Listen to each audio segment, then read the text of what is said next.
আরে ধর কি করছো তুমি? সারাদিন জল মল খাবে না, কিছু না, ভুক ভাগ করে পাত দিচ্ছ।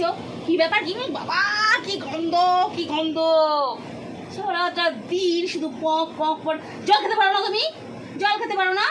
জল না খেয়ে বাপরে বাপ।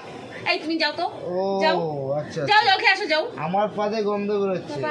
আর ছোট থেকে যে বড় হলি, যে তোর বাপের বাড়ি থাকতিস, তোর বাপ কেউ কোনোদিন পাদেনি, বাপ ভাই, সেটা তোর গন্ধ লাগে না? আমার বাপের পাদের গন্ধ এরকম না, এরকম না, পুরো মাথা খারাপ তোর করা। বাপ তো মাতাল ছিল, দিনরাত মদ খেয়ে এসে পদ্ম, সেই গন্ধটা ভালো লাগে। মাতাল বললে? আমি তো তুমি কোনোদিন আমার মদও বাপকে খাইনি। মাতাল বললে? আমি আমার বাপের কথা বলছি। ও তোমার বাবা মানে আমার বাবা। আমার বাপকে তুমি মাতাল বললে? তোমার এত বড় সাহস, তুমি পাত দিচ্ছ, তুমি পাত দিয়ে আবার এত বড় বড় কথা বলছো। সারাদিন বলে জল খাও, জল খাও, আমি আমার বাবার যাও, কথা জল খাও। বলছিলাম। জল খাও, তুমি জল